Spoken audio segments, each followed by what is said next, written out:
Hi welcome back. ಇಲ್ಲಿ ನಾನು ಈರುಳ್ಳಿ ರೈಸ್ ಹೇಗೆ ಮಾಡೋದು ಅಂತ ಹೇಳ್ತೀನಿ. ಒಂದು ಕುಕ್ಕರ್ಗೆ ನಾವು ಡೈರೆಕ್ಟಾಗಿ ಮಾಡ್ಕೊಂಡ ಪಲಾವ್ ಎಲೆ, ಚಕ್ಕೆ, ಲವಂಗ, ಏಲಕ್ಕಿ ಎಲ್ಲ ಹಾಕ್ಕೋಬೇಕು. ಹಾಗೆ ಈರುಳ್ಳಿ ಒಂದು 3ನ ಕಟ್ ಮಾಡ್ಕೊಂಡು ಹಾಕ್ಕೋಬೇಕು. ಅದಕ್ಕೊಂದು ಸ್ವಲ್ಪ ಉಪ್ಪು ಹಾಕ್ಕೋಬೇಕು. ಈರುಳ್ಳಿ ರೈಸ್ ಆಗಿರೋದ್ರಿಂದ ಈರುಳ್ಳಿನೇ ಜಾಸ್ತಿ ಹಾಕ್ಕೋಬೇಕು. ಸ್ವಲ್ಪ ಉಪ್ಪು ಹಾಕಿ ಅದನ್ನು ಚೆನ್ನಾಗಿ ಬಾಡಿಸ್ಕೋಬೇಕು. ಒಂದು ಸ್ವಲ್ಪ ಕೆಂಪಗಾಗಬೇಕು. ಅದು ಸ್ಪೈಸಸ್ ಎಲ್ಲ ಹಾಕಬೇಕು. ಪಲಾವ್ ಎಲೆ, ಚಕ್ಕೆ, ಲವಂಗ, ಏಲಕ್ಕಿ ಎಲ್ಲನೂ ಅದು ಹಾಕಿದ ಮೇಲೆ ಒಂದು ಪೇಸ್ಟ್ ಹಾಕಬೇಕು. ಫ್ರೈ ಆದಮೇಲೆ ಅದಕ್ಕೆ ಟೊಮ್ಯಾಟೊ, ಜೀರಿಗೆ, ಕೊತ್ತಂಬರಿ, ಕೆಂಪು ಮೆಣಸು, ಬೆಳ್ಳುಳ್ಳಿ ಹಾಗೆ ಶುಂಠಿ ಹಾಕಿರೋಂಥ ರುಬ್ಕೊಂಡಿರೋಂಥ ಪೇಸ್ಟ್ ಹಾಕ್ಕೋಬೇಕು. ಸೊ ಯಾಕಂದರೆ ಈರುಳ್ಳಿ ರೈಸಿಗೆ ಇದೇ ಸ್ಪೈಸಸ್ಸು. ಸೊ ಇದನ್ನು ಹಾಕಿ ಒಂದು ಸ್ವಲ್ಪ ಗರಂ ಮಸಾಲೆ ಹಾಕ್ಕೋಬೇಕು ನಾವು, ಒಂದು ಚೂರು. ಸೊ ಗರಂ ಮಸಾಲ ಎಲ್ಲ ಹಾಕ್ಕೊಂಡು ಮಿಕ್ಸ್ ಮಾಡ್ಕೋಬೇಕು.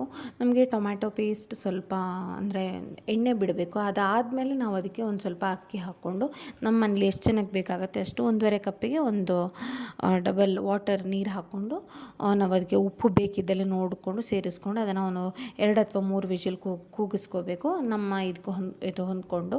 ಸೊ ಈಗ ಈರುಳ್ಳಿ ರೈಸ್ ರೆಡಿ ಆಗುತ್ತೆ. ತುಂಬ ಟೇಸ್ಟಿ ಆಗಿರುತ್ತೆ. ನಿಮಗೆ ಈ ರೆಸಿಪಿ ಇಷ್ಟ ಆಗಿದೆ ಅಂತ ಅಂದ್ಕೊಂಡು. ಸೊ ನೆಕ್ಸ್ಟ್ ವೀಡಿಯೋದಲ್ಲಿ ಸಿಗ್ತೀನಿ. ಅಲ್ಲಿವರೆಗೂ ಟೇಕ್ ಕೇರ್. ಬಾಯ್.